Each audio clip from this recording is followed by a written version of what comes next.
This is issue number 3. If you want to take down the American empire, you have to stop fueling the empire. You have to quit buying into what the empire offers. And ultimately, the empire offers nothing for you and your family but poverty. Just look at the past empires that exist around us and ask yourself if these people who live in these countries are doing well. Look at the people of the United Kingdom. Look at the people of Italy. Are they well off or are they poor? This is how empires end. The people who live in these countries are primarily poor because they still have an aristocracy in their country that rules with an iron fist in order to keep the people poor. These countries only possess the illusion of democracy. The United States was set up by our founding fathers as a meritocracy to counteract the stratification of society that existed in Europe. And yet we have so many people today in the United States who work tirelessly to promote that stratification that our founding fathers sought to defeat. The people of our ruling class never bought into the American experiment. Primarily, they work at prestigious universities like Harvard and Yale, and they fully buy into the nonsense that some people are better than others. They believe in movers and shakers. They buy into the Rhodes Scholarship nonsense that was set up by Cecil Rhodes as an attempt to rope Americans and people of other countries back into the British sphere of influence. Why would we want to be roped back into that? What the monarchy and British peerage essentially are selling is feudalism or neo-feudalism. We must firmly stand opposed to that. Recently, within the past couple of months, Gary Oldman, the actor, was recently knighted by Knave William. Well, Gary, what did the British monarchy ever do for you and your family? According to Google AI, Gary Oldman grew up in a working class, financially struggling environment in southeast London. His father, an alcoholic, left the family when Oldman was 7, and his mother worked multiple jobs to support them.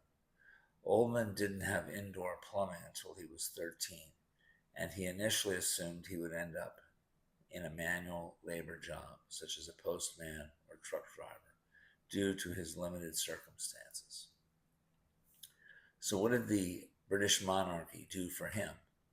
The same question could be asked of Paul McCartney and Ringo Starr, who also bent the knee before the British crown. The monarchy and peerage never did anything for them. If these people hadn't had talent, they would most likely be living under austerity. Austerity is not pretty for the people of the United Kingdom. And yet you have people like Gary Oldman, Paul McCartney, and Ringo Starr who walk around with titles in which they're referred to as Sir. Our founding fathers had the wisdom to stipulate that public officials could not hold these titles in the United States. They didn't go far enough, though. They should have stipulated that no one in the United States at all should be permitted to have these titles if they want to live or visit. These titles promote elitism. They promote the concept that some people are better than others. Likewise, these phony scholarships, like the Rhodes Scholarship, also confer a false sense of prestige upon people who then use this phony prestige to fool the people into thinking that they are smarter than them. These people are then used by the ruling class to manipulate people into the cattle pens of opinion that the elites desire. And this is not a good thing. We want people to make decisions based upon what people say, not phony credentials. So when you send your children to Harvard, they're given a phony title as a Harvard graduate. The powers that be use many of these Harvard graduates, not all, to manipulate the masses into the cattle pens of opinion in order to subvert the democratic process. It's not hard to do. This is done time and time again. If I control the minds of hundreds of millions of people and program them to believe stupid things, these masses will drown out 10 to 20 million people who actually take the time to read books and think about issues. This is not a political statement. I couldn't care less what you believe.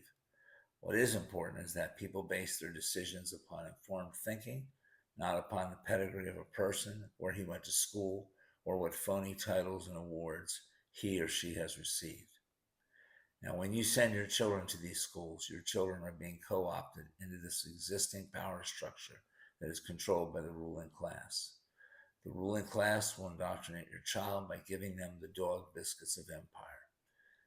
They will meet important people. They will be wined and dined. They will preferentially be given clerkships with Supreme Court justices.